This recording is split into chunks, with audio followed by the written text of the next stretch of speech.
I made $1,000 on YouTube, which for me was like, what? There's a million ways to make $1 million and I want to find every one. Now we look at Facebook and we're like, it's a money printing machine. I put $1 in, I get $5 out. He was the former CFO, left it to buy this $96,000 pool route and grew that to an $18 million business in like 5 years. They look down on the $200,000, $300,000, $400,000 a year pressure washing business. When in actuality, that guy's living the life that we all thought we wanted when we started out. I genuinely believe like these lifestyle businesses, these bootstrap businesses, they're life-changing businesses. You could get 10 customers, charge them $1,000 a month, and all of a sudden you've replaced your W-2 income. There's only 2 people who have passive income. Do you know who they are?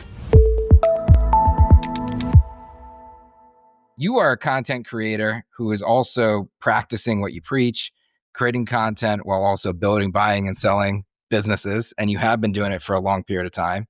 Your content, I'm a fan of your content. Thank you. I was telling you pre-show, like I cook steaks to watching it. Sweet. Why did you start? What's it about? So a couple of years ago, I sold the majority of my businesses. I bought, sold, started over a dozen businesses. And I got in this kind of weird spot where I was no longer operating businesses. And if anybody who's listening that's bootstrapped a company, you know that it takes a lot to be successful. It takes a lot of focus.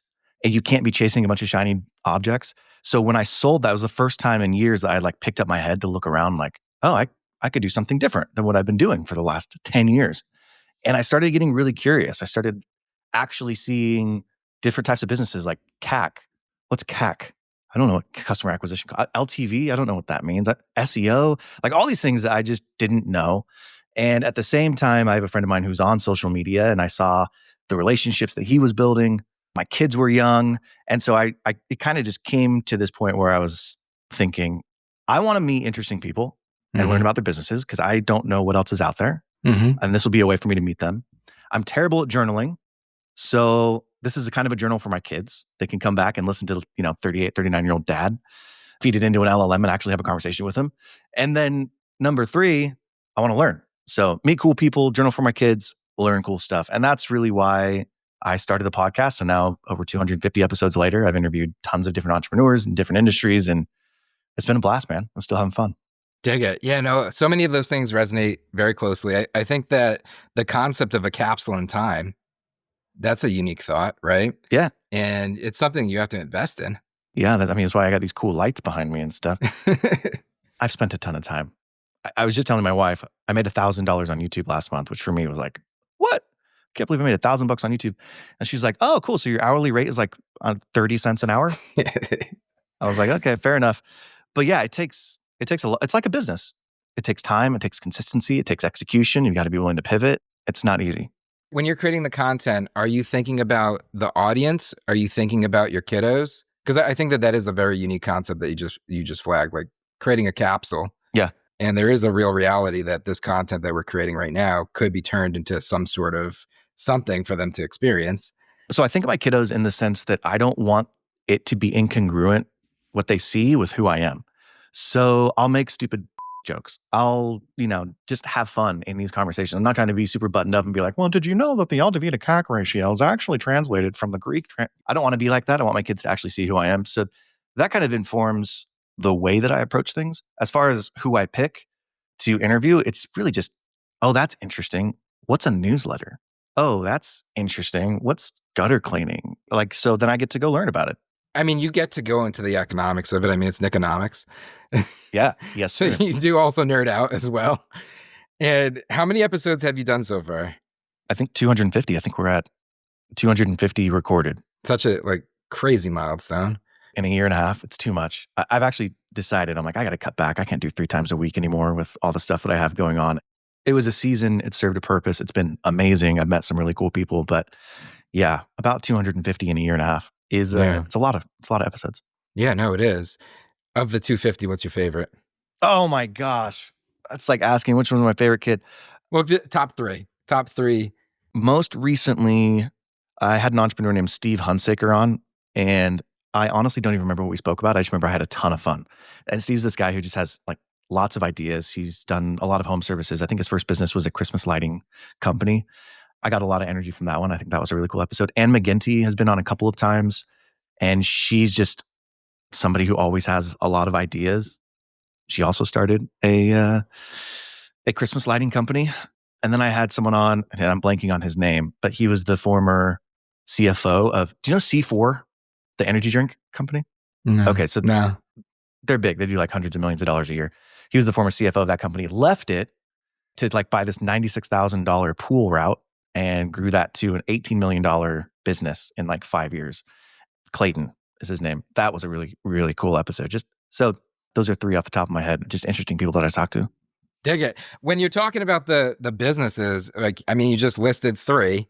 They're definitely SMBs and they're definitely simple businesses. Two of them were the same. Christmas lights. Christmas lights. Yep. Doesn't get much simpler than No. hanging lights, right? I mean, you get to explore all these things. So I think like in the tagline of your channel, it's literally there's a million ways to make $1,000,000 and I want to find every one. Yes. What are the best? I'll give you some that I really like, but I'm actually more interested in the framework that kind of I've created than I am specific businesses, because I think that the business changes depending on you. Let's talk about the framework. I'll give you three that I love right now. Newsletters. I still think newsletters are just an incredible investment. They're not something that's going to pay off right away, but if you take time to build out a distribution channel, you have a lot of opportunities down the road. So newsletters, whether that's local, whether that's topic specific, whether that's personal, I just think a newsletter are really cool businesses that I hadn't thought of. Pretty much any home services business that is low capital investment that can scale to get me out of my 9-to-5 job. So we're talking about like pressure washing businesses, window washing businesses, carpet cleaning, roofing, not so much, but anything that I could like $10,000 investment, and all of a sudden within a couple of months, I could replace my W-2 income on the home services side. I really like that. The third one would be AI consulting businesses. I don't know if you remember this. I'm 40. I'll be 40 in a couple weeks. But in 2008, people didn't know what social media was. They didn't know how to rank on Google. They didn't know like how to actually go and get business. And so they would just hire anybody off the street. They're like, oh, you know what Instagram is? Well, be my social media person. I think in the way that happened in 2008, AI is now that in 2025. These small businesses know they need it. They know that it's valuable, but they don't have the first clue of how to actually implement it. So if you're somebody who knows a business, go learn AI and you can start an AI consulting company helping with implementation. So those are the three that I think are really cool businesses at the moment. Yeah, no, I dig it 100%. It's like on the AI side, it's social media, 1999 to 2000. It's this change of an era, going from yellow pages to .com. First time, somebody who could learn how to build with Dreamweaver could charge 35 grand to make an HTML website. Dude. And it's really like one of those moment in time type of shifts. Now we look at Facebook and we're like, it's a money printing machine. If you understand how to target people, if you understand how to like write the copy and run the ads, I put $1 in, I get $5 out. But back then, there was no such thing as Facebook ads. Google pay-per-click was a thing, but even SEO was like barely understood. It was the Wild West. So if you just knew a little bit, it added so much more to those businesses than people actually realized back then. So yeah, I think it's very similar to 2008. What about newsletters? So newsletters is something that we dabbled in. I did a buy and build in public on this channel a couple of years ago. We acquired a whole bunch of newsletters. We rolled them up into Simple Profits, which we run now weekly, like 300 Really? something issues, 50,000 subscribers. Bro, And that's amazing. what seeded a lot of this channel. You had somebody on the pod recently, and it was like local newsletters. It was like a way to grow a list local. Like, what are some of the teach, train, equipped hints? Like, what's the cheat codes for somebody who wants to get into the newsletter game? Let me actually start backwards, even higher level than that. I think when you're looking at starting these types of businesses, the first thing that I want to look at is, what do I know? What am I good at? What do I have experience in? It might be that I have time. That might be like the only differentiating asset that I have. I might just be young and I don't need a ton of money, and so I can spend time on things. It might be that I have a specific skill set. It might be that I have a specific knowledge base. But you want to look and say, what do I differentiate in? And then the second thing you want to do is focus on distribution. Those are the first two steps. Know thyself, and then work backwards in terms of distribution. Is there someone that I know? Could I piggyback off of somebody? How could I actually sell this? And then comes kind of everything else. So the reason that I love newsletters is because newsletters are like SEO, search engine optimization. If you have a website and you just add articles over time, you rank better and better and better, right? Google looks at you, oh, this is a trustworthy site. They have this history. Certain keywords are obviously being filtered all the time when people are searching for things. So the more articles you have, the more keywords that those can show up, the better your ranking. So, but SEO is not a short-term thing. It's not like, oh, I wake up one morning and all of a sudden my website is search engine optimized. It takes time. But if you're willing to be consistent, it's pretty simple. That's how I look at newsletters. Newsletters, you're not going to wake up overnight and be like, I got $1 million business. But if you find within a market one of basically these three criteria, either you're a local newsletter and you're geographic specific. So you're like everything to everybody. Mm-hmm. Number two, you're a local newsletter, but you are demographic specific. So I'm a local newsletter for dads in their 30s. Or you're a local newsletter with an interest specific. So, okay, I'm a local newsletter for concerts.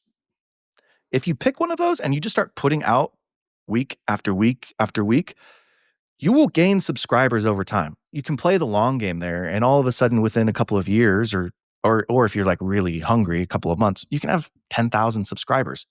And then what happens is you have distribution. Mm-hmm. So companies will pay you because they say, Chris has eyeballs that are looking at his newsletter every single week. Oh, and they're a local newsletter, local to Connecticut.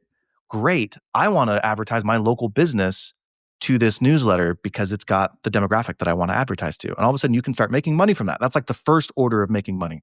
The second order of making money is, hey, I started this newsletter and it was for dads in their 30s. Now I have 10,000 subscribers, and these are dads in their 30s who on average make $100,000 a year that are health conscious.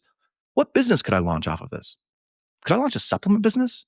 Could I launch a content business? Could I launch a gym membership? Now I'm playing in the game of I can launch a business because I have the distribution, as opposed to I'm just getting money from advertisers who are willing to pay me for the eyeballs within my distribution. So our audience, we call them investmenteurs. We focus on everybody from exit 1, which is exit your day job, make your business your job, all the way to exit 5, sell your business, right? And everything in between. Cool.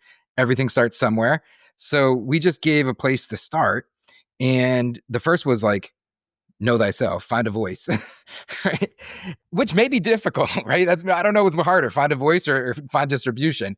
But from a find a voice perspective, you gave two very different approaches. One was, who do you identify as dadpreneur? And the other was, where do you identify or who do you identify with? And that was that local geography, right? And you're focusing on different for the newsletter. Things. Mm-hmm. Now, I know that there's different strategies where you could start local, you pair up with businesses, you could cross promote, you could build your list that way. And it's like very systematic, it's very process driven, and there's a built-in market, there's a built-in demand. It's a way to monetize very quick, which is what you just kind of covered. And then the dadpreneur is like something that's hopefully passion filled. Which do you think would be the better place for somebody exit 1 to start, and why? When you say exit 1, they've already exited? Exit 1, exit your day job. You're trying to exit out your day job. Oh. And make something your job, make something profitable, make something going. Do you think that you should start writing something that you resonate with, like dadpreneur, and you're just writing it weekly because that's your passion, that's your identity?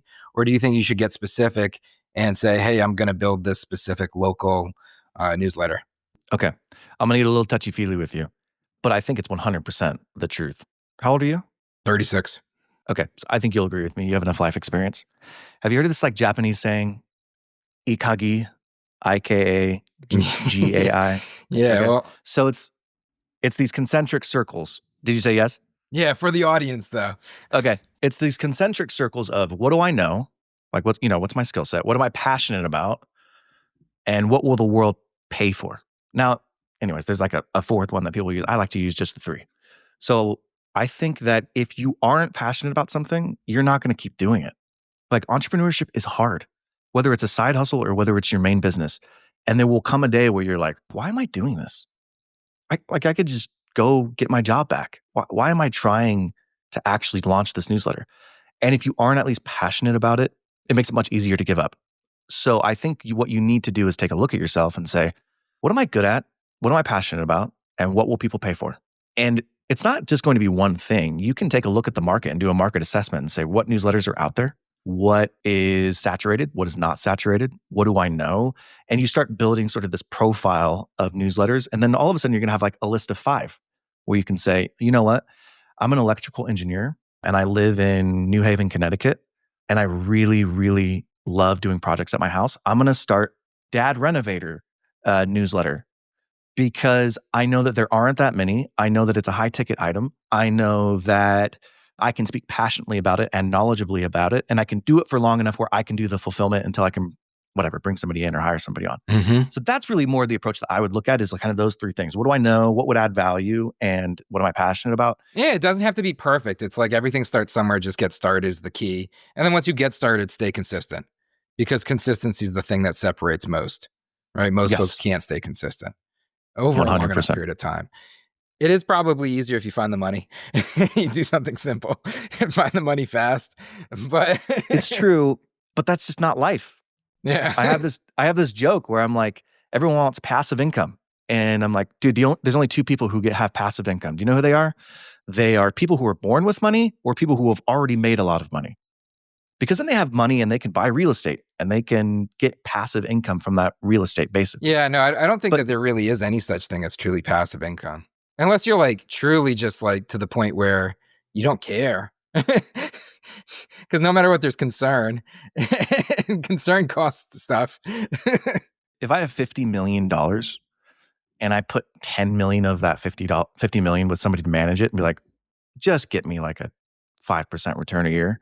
To me, that's passive. I don't care. That's passive income. I'm at the point where but you don't get there unless you have $50 million. Do you know what I mean? Yeah, Like no, that's the everything point I'm starts making is somewhere in a very real way. everything starts somewhere.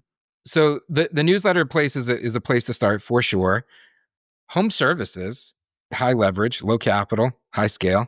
It's a very real place to start for sure. Love those businesses. So we also we don't talk about it a ton, but we own Blue Collar Capital, and that's all home service, blue collar stuff in the portfolio. And it's a very real space, and it's becoming more popular than it's been in the past. How do you do that? So let's talk about, what do you think? So low capital, high scale. We gave a couple of examples, pressure washing. Do you see these businesses being things that you could build and get yourself out of? Or do you think you're creating an asset getting into this, or are you just replacing a job? I'll go through my framework. If you're a first-time entrepreneur, kind of what I've seen is you just want something to get you in the game. And the reason I like these home services businesses is because they're low capital and they have the ability to generate high cash flow. And by high cash flow, I don't mean $1 million a year, but I mean enough cash flow to replace your W-2. And then you're in the game. Then you're getting experience, how to run a business. You're understanding how to hire people and how to manage a route and how to actually sell to individuals or upsell, or how to deal with problems that you didn't actually foresee before you started the business. So for me, it's like you're just getting in the game, and that's not going to be your forever business. And that's okay. There aren't many people who are still with their first business. Like Mark Zuckerberg being with Facebook until now is like not a common thing. Yeah, and it's kind of like you don't know what you don't know. You don't know what you don't know, and you don't know how to get better. So everything needs to start. That's why when I'm talking to entrepreneurs in particular, I say, know thyself first and foremost. Good place to start is a newsletter. Find a voice. Yes, find a voice. Pick something that you can understand at least the mechanics of how to grow it and how to operate it in particular. I think a lot of people look at this and like, oh, I want to hire someone to do it. Oh, I want to have passive income. And it's like, people talk about it like it's a bad thing. Being in the weeds in your first business is the differentiator. Like your willingness to outwork other people, your willingness to just figure it out becomes the differentiator. And if you rob yourself of gaining that knowledge and that experience, you will never understand how to scale, because you can't scale something that you don't know. And that's why I tell a lot of people, it's like, pick something that's hard and sweaty and get in the weeds for a year or two, really understand it. And then you can pick your head up and like, okay, I didn't like this. I like that. I think I'm going to try this new thing over here. Yeah, but the depth and breadth of experience that you're going to pick up and the good timely decisions you're going to make because of it. Totally. You can't replace it. You can't replace it. Third, AI consulting biz. Yeah, I just love these businesses. What about them do you love? If you notice, all of these businesses, I'm picking for like first-time entrepreneurs who want to get into the game. And this is another business. All of these are services businesses. So all of these are a pain in the to scale. Like you've had services businesses. It's hard to manage people. They depend on people to scale. Hey, I don't know if you remember this, but when we started this podcast, we entered into a social contract. I would spend time, energy, and money producing this podcast, interviewing these individuals and giving you insights into how to build, buy, start, grow your business. And you would like, subscribe, and leave me 5-star review. Now, out of that, we both get to talk to really cool people and hear really cool insights. We both get a ton of value. But I just want to help you keep your word. So would you do me a favor? Will you go leave a 5-star review for me on Apple or Spotify? It would really help. And if you want, even share this with a friend. So for the most part, many of these are going to hit a ceiling. And the same would be for AI consulting services. But it gets you in the game. And right now, there are so many business owners who don't even know what to do with AI. They're like, well, should I be trying to rank on Google's AI search? Should I be using AI? Well, I have some marketing needs. Should I use AI to write my copy? Could I replace employees? How do I audit? Like they just don't know. So if you Mhm. can step into a business and say, hey, I used to run an HVAC company. Let me show you how to use AI in your business. It's going to save you time. It's going to save you money, and it's going to drive you revenue. They're going to pay for that all day long. And you don't need 50 customers. You could get 10 customers, charge them $1,000 a month, and all of a sudden you've replaced your W-2 income. And now you're learning on somebody else's dime. And like I said, it's just like getting into the game. It just gets you in the game. Yeah, I like the focus about it. Like I like the fact that it gives you a place to look and focus. And in focusing, it gives you the place to plan and then just do. And then once you Yeah. do it a Yeah. little bit more, do it a little bit better for sure. Uh, but yeah, like it gives you, honestly, because I do think that shiny objects is a very real thing for a lot of folks, but like giving a place to focus and then not having the pressure of it having to be huge and just Yeah, building a dude. simple business that actually generates revenue, hopefully kicks off profit, put some profit in your pocket. It's like a great place to start. That's a great place to live. And then life is a very long thing and it's a journey. And then as you go down this journey, you start to pick up the experience. You go exit 2, exit 3, exit 4, exit 5. You're learning how to operate businesses and then exit businesses, which you have experience with, right? Yes. So if we wind it back into not, exit 1 early audience, but folks listening that have 7, 8-figure businesses right now, and they're trying to really pick up some game. What do Mm-hmm. we do? Take us back to those moments in time. So if we did a quick inventory, you had 7, 8-figure businesses that you exited from: healthcare, ecom, crypto. They weren't 8-figure. They were combined. They were doing $30 million a year in revenue, but they weren't 7 individual 8-figure businesses, if that makes Gotcha. sense. Yeah, yeah, I yeah. probably should Okay, just so healthy never 7-figure mind. businesses. Yeah, right. Yeah. Healthy 7-figure businesses. And were you running them all at the same time, or these were individual pursuits and focuses, and they were moments in time, and you were navigating them, and then you had to make decisions of what to do? So And no, I wasn't running them all at the same time. I had CEOs who were running those businesses, but I was operationally responsible for them. And we were talking about this before the call. So I was excited to dive into it. Kind of going back to the like know thyself. What motivates you? What are you looking for? A lot of times you get into entrepreneurship and you think, well, I want to have $100 million business or $1 billion business, or I want to own 10 companies. I saw this clip of Chris Crone talking, and he's like, I'm really deep into private equity. My goal is to own 10,000 companies. And I think any entrepreneur who has experience would understand nobody wants 10,000 businesses. It's so much headache. It's so much complexity. And so when you're starting out, you don't necessarily know all of these things, but you kind of know that you want freedom. You want the ability to not have a capped upside. You want to Mm. control your schedule and your life. You don't know any other path than entrepreneurship. And every entrepreneur that we've seen on the news is like, Mark Zuckerberg is $100 billion. Elon Musk has $500 billion. And so you think that's what you're supposed to shoot for. What I've learned over time, however, is that many people lose sight of that. And they look down on the 2, 3, $400,000 a year pressure washing business. When in actuality, that guy's living the life that we all thought we wanted when we started out. Controls his schedule, has good money, is well known in the community. You know what I mean? And so we chase a lot of these bigger things. So to your question about running these businesses, I realized kind of over time that operating dozens of businesses is really hard. Yeah. It's at scale. It's really, really hard. Unless they are all the same type of business, or you have like a centralized office where you offer a couple of services and then are really hands off. If you're trying to like roll up different businesses in different industries, like we have a tree trimming business, we had a crypto mining business, we had an RV park, we had a digital agency, home health, hospice, medical practice management. None of those are similar. And so there's a lot of operational complexity to executing well on any of those individual businesses, and you're context switching all the time, it makes it really difficult. So what I would say to somebody who's trying to scale, I don't think trying to get to 100 million or $1 billion company is a bad thing. If you're trying to scale, pick an industry and stay in the industry, or pick a function, centralize that function, and just be totally hands off. So you're either Jeff Bezos and you have one company effectively, or you're Warren Buffett and you have 50 different companies that you own big stakes in, but you're totally hands off. In a nutshell, I would say that's kind of my lesson in holdco building. Oh, for like without a doubt, 1,000% agree with all of that. And I think that right now it's becoming more of a popular theme. So I've been building Simple Holdings since 2012. And when I started, nobody knew what a holdco.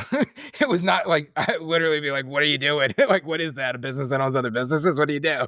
Like, how's that a thing?" And and now it's starting to become like more and more popular. And as things start to become more popular, obviously more people get involved with it. And when more people get involved with it, not all the right people are getting involved with it. Just law of large numbers. And that's like a great formula for a lot of mistakes to happen. And when a lot of mistakes happen, there's loss. And one of the things of this show I want hopefully like to help folks do is avoid risk and avoid loss, right? Mitigate the Love risk, it. decrease the Yeah, risk, yeah, increase your upside. yeah, So yeah, yeah. one thing for folks listening is like, don't make that the end, don't make that the pursuit, right? Like that's not the goal. You got to figure out how to get yourself there is the goal. And you just gave a couple of really cool things for us to get into. First was like the ability to not have capped upside. That's like a cool quote. That's a quotable. The ability to not have a Yeah, okay. upside is like super cool, which means you have an objective of putting yourself there, right? So you have a goal and then you have a thing you need to focus on. And then in approach from specifically the holdco perspective, we said industry focus or function focus. Right. And you're quite literally thinking right now through this, right? So early in the absolutely. show, you said like literally something you were quite literally thinking through. Let's work through it together. Like I love this. I obsess over this. This is what I live. When you're thinking about it, how do you differentiate? Like, what is your core objective? So on the holdco side, it's the ability to not have capped upside. What does that even mean to you? Because you said not just money, you said also time. Like you sprinkled in a couple of things after, which I thought was like, oh, that's brilliant. That's awesome. My brother-in-law started a company 8 years ago. He literally bootstrapped it to a $500 million company today. He's still operating that company. Great company. And he said to me early on before they even got the ball rolling, he was like, I just got tired of relying on other people's generosity. I think many times when you are in a job, you're relying on your boss to say you do a good job and maybe give you a bonus or maybe give you a raise, and the metrics aren't really clear or objective. So when I say uncapped upside, the inverse is also true. You have downside. Like you could go bankrupt and lose everything, but all of a sudden it's dependent on you now. And so now I'm not just going to get that 10% raise a year or maybe a $20,000 bonus. Whatever I do could be as big as I want it to be if I execute well. There's something freeing about that I really like. The other sides of the upside are I want to spend my time with whoever I want working on the projects that I want. Mm-hmm. To me, that is what brings joy and fulfillment in life. So if I am creating my own opportunities, my upside is not capped because now I've got the potential of financial upside. I've got the potential of intellectual fulfillment, and I've got the potential of emotional fulfillment and stability. So, money, mind, and people. So that's why I say like there's an uncapped upside when you're looking at growing these businesses. I feel like we subscribe to a similar sheet of music. We're reading off a similar sheet of music to a certain extent. Love it. Like I'm a big believer that money's a short-term motivator. I think that money's a short-term motivator for people, whether you're in a job or whether you're an owner. It's there when you don't have it, but then as soon as you do, it becomes very much so less valuable and other things in life become more valuable. And we're living in a world of real constraints and scarcity. And we are, at the end of the day, allocators, whether we accept that we are or not. All of us as humans are. We have a certain amount of time to allocate to any one which thing, our heart, or anything really care. When you're thinking about this, like what is the frame? So money, mind, and people. How do you rank them? Like what is your rank and retrieve to make decisions around? What's your framework? Because you mentioned a framework earlier a couple of times, and I also want to like squeeze out the framework itself. So I'm trying to My ranking is mind, people, money. And mind and people are probably interchangeable. Money is definitely a third. So mine being the intellectual pursuit, mine being the ability to pursue full potential, mine being Curiosity. Oh, curiosity. that's interesting. Could we solve this problem? Is it a big enough problem? Could I get people together to actually figure out how to solve healthcare? Like, Mm-hmm. is it going to stimulate me every single day to keep coming back to it? Because if it doesn't, I'm going to be distracted by something else, if that Mm-hmm. makes sense. Yeah, it does. So, And it also yeah, ties in because it's like mind is almost like the ability to be selfish, selfish to be selfless, to be selfishest.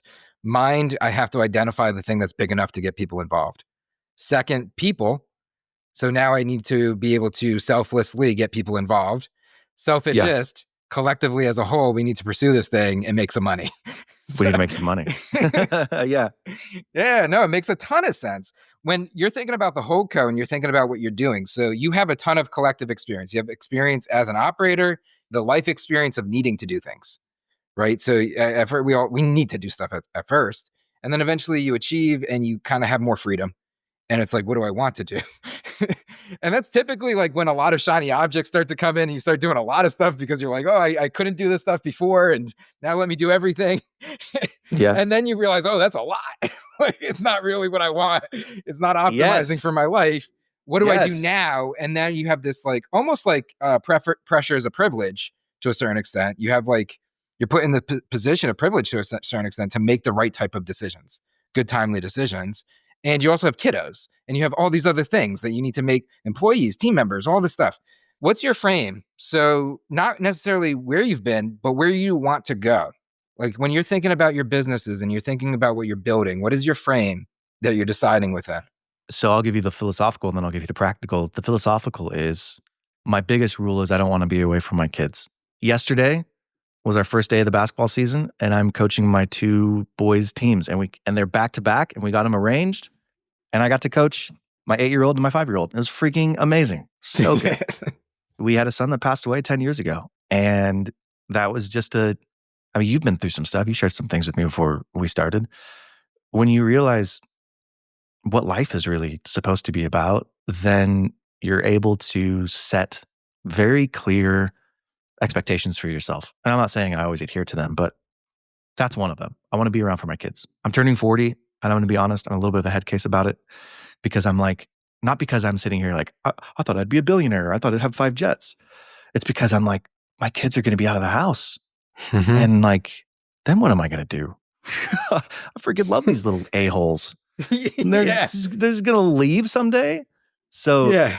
that's my number one. That's my number one when I'm looking at opportunities right now is, do I have to go anywhere? Do I have to be gone? Can I be there for basketball practice? Can I be there for soccer? Can I be there for music or sports activities, et cetera? And then I would say it's the 3 that I've already said. Can I work on the thing that I want to with who I want to when I want to? And if it doesn't meet those criteria, then I don't really pursue them. But once I'm into something, we can talk about like specifically how I'm evaluating things right now. So first and foremost, that was yes, absolutely, and absolutely on a lot of different levels, and I appreciate that. When you're in that mindset, two-part question would be the structure of approaching that, because that seems ideal, and then you need to create the ideal, right? Because literally, you're creating the ability to have the freedom of time to invest with your family while also still pursuing what you're passionate about. And then the byproduct becomes these pursuits that you do, which becomes another level of accountability and you're responsible for. So then you have to have the structure to be able to manage it and maintain it and focus on it. And I guess that also directly ties into what you just said, which is framing of decision. So how do you decide what to do? Well, the first thing I'll say is I know that I'm very lucky. And for probably 99% of people who are even listening to this, I've gotten to do something that they haven't, which is I had time. I had exits and I had money and I didn't have to jump into something else. I wasted a lot of time, but it also just had the freedom to like explore and figure out what was the next swing going to be. And I wasn't ultra concerned about organization and like trying to optimize. Now, though, I'm at the place where with my brother-in-law, we just launched a healthcare venture studio, which I'm freaking stoked about. Okay, let's talk about it. Yeah. So this is the thesis behind the venture studio. He has this healthcare company.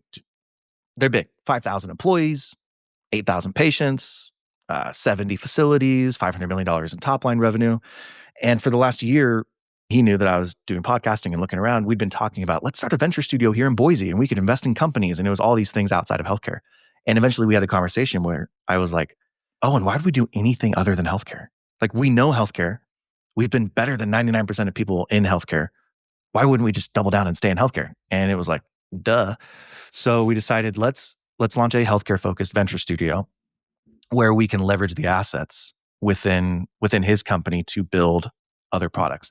And the lens that we look at it is like this. Do we understand and can we add value to the product? That means probably 90% of them are going to be healthcare items. And they might even be focused to things that we have experience in, like home health, hospice, home care, skilled nursing, assisted living, et cetera. But there's going to be 10 to 20% that are not healthcare focused, but we can still add value to. One example would be maybe there's an HR software that somebody has created that maybe we want to start up or we want to invest in, or a CRM that we want to build for our own purposes. That's not necessarily healthcare specific, but it is something that we can leverage the assets of Cascadia, who we've partnered with, in order to suss out, right? So that's the first question is like, do we have a core competency to actually add value to this thing? The sort of second question is, okay, if we do have a core competency, do we have the bandwidth or the expertise within the team to help facilitate that? So Owen and I might have experience, but maybe we don't have anybody on the team who can actually help spin up a CRM, for example. The next layer that we look at is, all right, since this is going to be more of a venture bet, we know that 8 out of 10 venture bets are going to fail. We're going to throw $1 million a year at this. And so if we're throwing $1 million a year at this, we at least need a 20% IRR. We know it's going to be better over time, but at least in like the initial 2 years, we need like a 20% IRR. So any project that we take on has to return a minimum expectation of between $100,000 and $200,000 in value. So maybe we'll have a hit rate of 5 out of 10, but at least if we just regress to the mean and have a hit rate of 2 out of 10, we are at least returning that $200,000 so that we can have that return on invested capital because we're putting $1 million a year. And then the third piece is it an incubated idea or is it an accelerated idea? If it's incubated, that means we are going to create it internally. It might be an AI software, it might be a product, whatever it is. There's somebody internally who has an idea. Cool, we incubate that and then we give it an opportunity. But it also might be an accelerated idea. So maybe somebody has gotten to an MVP, but they just don't have a customer to test it with or resources or distribution, whatever. And so is there an opportunity for us to bring in somebody into the accelerator and then grow them? So one of the companies that we're talking to right now is a staffing company. I'll try to be as specific as I can, but remain high level. A staffing company that has no healthcare experience. So they already have the operational expertise in staffing, but they want to get into healthcare. Well, that's a perfect recipe for our accelerator. Cool. Come in. We'll give you access. We'll take an equity stake in this new venture. You can understand healthcare. We'll give you access to our distribution channel. We'll advocate for you. And now you have the operational expertise. You've already done this before. You can go and run with it. We can drive business your way. It's a win-win for everybody. So they come in for 3 months, learn the healthcare space, and spin out. And so that's how the accelerator portion of it works. That's like the lens that I'm looking at it through now, is like, how do we generate quick wins? Dang it, I have so many questions.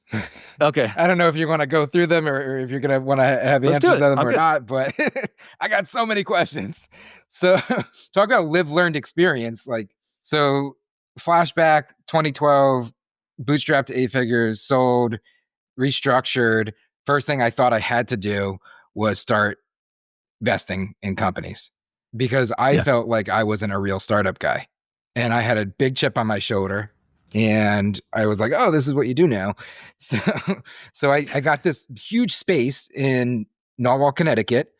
And we just started opening up doors to companies to come in. And we called it an accelerator, incubator accelerator. And I was like, semi-writing checks to them. We had a semi-structured program that they would go through. And Long story short, it was not a success. It was a great way for me to lose my money. Lose Spoiler money. alert, it was not a success. And what I did pull out of that is a lot of structured process, a lot of things that we ended up productizing and turned into playbooks, and then I ultimately implemented in other aspects of the portfolio in other ways. So there was value extraction, and it was a very real Sure. experience, and it was a very visceral experience because we lived it every day, and there's a lot of energy. I didn't learn my lesson because in 2016, I repeated the same thing, partnering with IBM and doing an AI accelerator program in Bridgeport, Connecticut, and converting a space. So I have like this learned experience of this approach. So I have these questions and thoughts in mind as well. Okay. But the key thing is you define something in terms of a focus. So you are now specifically focusing solely on healthcare, whereas previously we just listed a whole spectrum of different businesses that you're involved with. It was like tree trimming all the way to Yep. XYZ. In this moment in time, you have this focus. So industry. So earlier we said that there was two perspectives to take in terms of the whole code. Am I having an industry focus or am I having a functional focus? Industry focus or functional focus, Amazon, Berkshire. And you decided industry. So you were Yes. focused on healthcare, which is like so cool in the first place. I wish I could get into like be in the healthcare industry because talk about a macro trend. like Bro, I great love place to be. I talk about that all the time. Warren Buffett has a quote where he's like, "What's my favorite business or what's my favorite boat? A boat with a tailwind." Right. So like I love macro trends like that. Dude, and like so cool, like so many things. And I mean, you have the experience, which I don't think I actually knew, like on the in-home living, assisted living stuff. Like, talk about a great, that's a super interesting industry to just nerd out on. So many different angles to take because you Let can me take like, let me hit a couple things that you said. One, I also had a similar experience. Chris and I, my best friend, we launched this company called Co-Founders, and the whole idea behind it was like, okay, we have some experience, we have some money, let's invest in people who are starting businesses. And so the tree trimming business came out of that, and digital agency came out of that, and yeah, it created the problems that you're talking about. Gotcha. And so what I realized in that was like, first of all, I don't have enough money to do this the way that I'd want to do it. Because, and you probably noticed it too, you would have had to hire like a program director. You'd have to hire someone who's like an operator who's in the weeds with each one of these. You got to do a lot of mentorship. You got to get them up and running. Like if you're doing an incubator or an accelerator, it requires an infrastructure that is not cheap. Mm-mm. So you might think like, oh, I got a couple $1 million. A couple $1 million doesn't cut it. A couple $1 million a year, but not a couple $1 million to like actually start this whole thing. And so I realized really quickly, like, oh shoot, man, that's not the way that I want to go. And then by necessity, I had to focus on industry because I don't know your full background. Chris's background is marketing. That guy, Facebook ads, organic, Google, whatever. So he can invest in basically any industry that worries about CAC and LTV, right? Because he understands how you go out and get customers. And so that's not industry specific, but that's makes like sense for the role tree trimming specific stuff. Yeah, quite Yes, literally. actually, Get I a mean, lead, sell a lead in a sense. Yeah. that's all it is. It's a lead generating company, and we're actually Yeah. pivoting that business. But so that's what I'm saying. Like, if you're an amazing marketer, you could start a whole company that's just providing that expertise to founders. But for me, I didn't have that specific expertise, so I went the healthcare route. I stayed in the industry. Yeah, I kind of really actually super love it. But you're coming in with a big partner. It sounds like I am. Yeah. I think you mentioned it, Cascadia. Cascadia Healthcare. Mm-hmm. Yep. Don't know enough. Not an SME in the space at all, but sounds awesome. I mean, because that's like an anchor. That's like a really like strong play because now you can make intros. Network is what works at the end of the day. And we can facilitate. We can source a bunch of ideas. We can test a bunch of ideas. There's a lot of advantages to it. You talked about 20% IRR though. Are you pulling in outside capital? Because like that talk about lessons learned. Like it is like a very expensive proposition to no. I mean execute. that's another lesson learned. No, we don't want to. I'm talking on the bootstrapping podcast, my friend. I'm not raising any money. Like no. But no fund economics or anything? No, it's just us. And I don't even know that we will spend $1 million a year. That's what we had like originally earmarked, where we were like, okay, we feel good about this, but every decision is run through kind of a committee where we have a conversation like, well, do we need this investment? Like, does it make sense? So like we're willing to spend up to that, but that doesn't necessarily mean, okay, we have it, we got to deploy it because we're bootstrapping. Like we're We're trying to figure this out. We haven't taken money off the table, but what we wanted to do is because this is kind of a new venture for all of us, my brother-in-law and then his two partners are partners in it as well. Because it's a new venture, we wanted to like learn it first. Yeah. uh, Shocking, I know. And then once we have like a track record and we've learned it, then we can go raise money at advantageous terms and rates, et cetera. But starting out, it's just like, let's just build a muscle first. And then if we really need money to throw gas on the fire, then we can go and raise money because that's what money's for. Like donuts side, that's something that I made a mistake with. So I took the same perspective. I was like, oh, I don't have the track record to do this. Like I need to do it myself. I need to prove myself. So I funded. And I was like, I'll do it with my own capital, fund it, and then I'll use that to then go raise a fund and then use the economics of that fund to then carry costs and use the management fees to cover OpEx and then use the capital to leverage up, do more deals better, et cetera, et cetera. And I never was able to bridge it to the second. And if I was to start it again, I would do it from the beginning. Dude, what you just said is like, I just don't think people understand holdcos or funds. Once you create a holdco or a fund, you've now introduced a whole other operational complexity and dynamic. You've got to manage the fund. You've got to manage investors.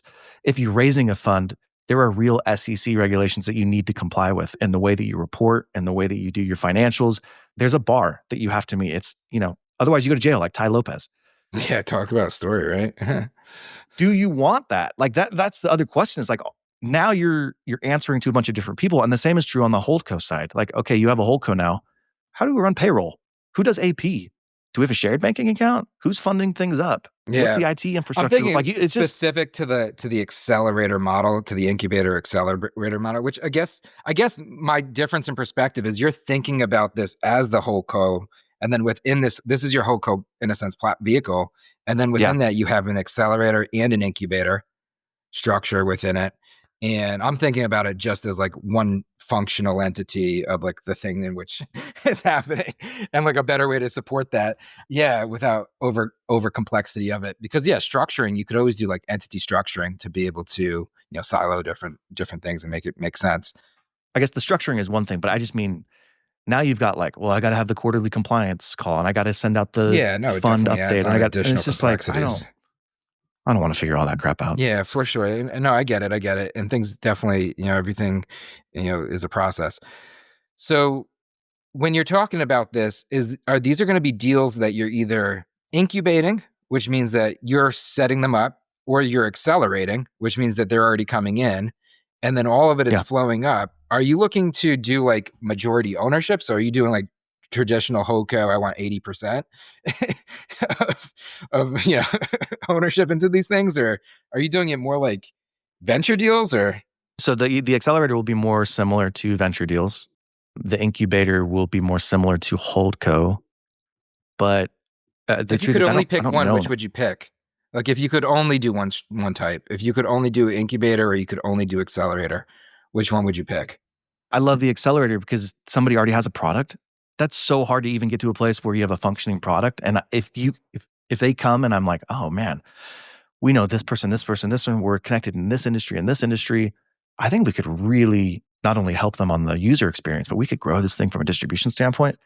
That's where I get excited on the accelerator side. So in a vacuum, probably the incubator, but both of them are just like very exciting opportunities. So like something I haven't really seen happen, because like the accelerator model has been around for a very, very long time at this point. And there's different degrees of them for sure. There's different spectrums that we've seen across the board. I haven't really seen anybody that does like almost like a PE buyout program where you're coming in with the intention to sell and the holdco is coming in with the intention to buy. And so now you're actually buying established businesses within the healthcare space. So I'm not opposed to it. Here's the problem with it, and it might be the fundamental problem that I've had with just holdcos in general, is if you want a proper holdco, you've got to have a person to run it. ETA. Yeah, and those are hard to find, man.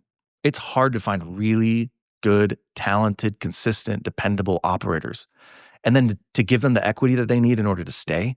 Like if they're that good, where they're growing that business in the way that you want it to be grown, they're not staying for like 5% equity. they're mobile. They can go and start their own business. They can go Yeah. raise money and have 90% equity. So it's hard to do it with just one. And then all of a sudden you're like, well, I want to have 10. Like, all right, well, I got to win the lottery not only once, but like 10 different times. So I'm not opposed to the private equity model where it's an accelerator and you buy them out. The fundamental problem with that is it then exposes me to now I got to go replace them. Who's Yeah. the person? Yeah. And that's just a hard game to play. No, interesting. Like legitimately, yeah, like all things for sure to think about. I think the concept of scaling this type of business model is really so difficult. And I think like what we navigated to very uniquely on this call is so special because it comes from a super organic place and you kind of have to live it to even be able to talk about it to a certain extent, because that is such a real thing. It's like you're struggling, you're working, you're grinding, you make it. Now you make it. Now you have this freedom. You almost put yourself into as many things. You start saying yes because you want Yeah. more. And then you create a more problem in a sense. And then you're like, oh, now I got to really simplify. And it's like, oh, what do I Yes. do? And like, we're not all Warren, like at the end of the day, like we're No, not man. all Warren Buffett. Like, and we That's what have I've to been doing the figure it last out 6 on our months. own. And then like life is a real thing, dude. And I think that conversation about like the kiddos and priorities and all that stuff is like such a real thing. But meanwhile, you're holding these assets, which are really just liabilities disguised because you're responsible for them. Yes. And it's like, what do I Yes. do? What do I do with my hands? I got to figure this shit out, which is why I think conversations like this and like this type of stuff is super valuable. I love the idea of holdcos. It's just when you actually get into it and you experience it, for me, it's just for me. Like it totally could be for other people, and it is for other people, obviously. I'm like, I just don't want that like overhead in my mind of like, oh, we got the liability with this company and this company and this company that are all different. Yeah. I got a context switch every single time. Now, if you like that stuff and you're good at that stuff and whatever, go for it. But for me, it's just like that's a mental tax that I just don't want to have. And so it's hard. What we've been trying to do, like what I've been trying to drive through mental model is same thing, same effort of simplicity. So like I've, gone through a very similar thing over the past 5 years of a reason and outside reason to simplify, and primarily driven by my kiddos. So like super cool in terms of the overlap. Where I landed was the concept of just building an ownable business. Like I feel like the place to live and the challenge that I've been trying to like master for the past half a decade now of like obsession, like nerd out obsession in a closet in a room somewhere. It's like, how do you build a truly ownable business? Like an ownable business being a business that anybody would want to buy, but yet you would never want to sell. That's an interesting framework. Anybody would want to buy, but you would never want to sell. Yeah. So like a business that's That's a so very good valuable, way. anybody would That's a want to very good buy way. it. So, Yeah. so profitable, you would never want to sell it. And then so simple, you could run it. That's a very good and interesting way to articulate it. I used to do it as well. People crap on these quote unquote small businesses. Oh, they do $1 million a year in top line revenue and the owner makes 300 grand. It's like, yeah, but he works an hour a week. He's finally gotten to the place where he works an hour a week in that business. Yeah, And he dude. controls his life. And it's so like, what are we here for? Like, cause I want to be at a cocktail party telling people I don't care about things that they don't really care about either. Like, I made $1 million this year. Aren't I cool? And like, they'll forget about you in 30 seconds. Like nobody cares Yeah, what about actually any of this stuff. matters. Yeah. Right. Yeah, dude. I think that's why, I genuinely believe like these lifestyle businesses, these bootstrap businesses, they're life-changing businesses. I think like honestly, the 100%. easiest way to change your life is to get into like a bootstrapped or even like a blue collar, simple, profitable business. Genuinely. I don't think that 100%. anybody could just do it. I think like what we talked about earlier in the pod is essential. It is like quite like you have the prerequisite of you need experience and everything starts somewhere. But it's almost like having the goal line. It's not the goal line shouldn't be $1 billion and raising all this venture money and doing all these things. It should be like, I'm starting this local newsletter because I know that down the line, I'm going to have a power washing company. And I know that after that, you know what I'm saying? Like, yes, dude, I invested in this guy a couple of years ago, a couple $100,000, and it was a lot of money. He lost it all. It was a bad bet, but you miss some things sometimes. And his attitude with it was very flippant. It was like, wow, we tried and that's how investments go. And I think the thing that I realized in that moment was like, oh, if you've never made a certain amount of money, You don't you just have appreciate it no the same. appreciation. Yeah. You don't. Yeah. And when I hear people say like, I want to make $1 billion. Oh, I want to be a billionaire. I'm like, do you know how much $1 billion is? Do you know how much $1 billion is? You haven't even made 100 grand and you're talking about $1 billion. The sacrifice, the time, the energy, the luck that it takes to get $1 billion. Like you just don't even have an appreciation. And I think that unfortunately, people don't appreciate it because they've never experienced it. And people have made it not cool to be like, oh, this lifestyle business is doing amazing things. And I'm with you. Like, that's what life is about. Control your life, control your destiny, do something fun that you love, give back to the community, spend time with your family. Who cares if it's $1 million business or $100 million business? Like, I now architected the life that you always wanted. That's why we do entrepreneurship. All right. Hopefully you liked that episode. And if you've made it this far, you're either really committed or you're stuck doing yard work and you can't actually skip on your phone. So while I have you, the show is growing, but I have a favor to ask of you. Will you please help me grow the show? I want to reach more people. There's a couple things that you can do. Like and subscribe is the simplest thing. Obviously, you want to get notifications for when the next episode is coming out. But if you go the next step, will you leave me a review? 5-star on Spotify or Apple. What that does is it tells the algorithm that, oh, hey, this is a high value podcast because more people are leaving reviews for it. And it then pushes it out to more people. So that's why when people are like, will you like and subscribe and put a 5-star rating? It's not just to make themselves feel better. It's actually to get more exposure for the show. So if you do that for me, I would greatly appreciate it. And I'll see you next time.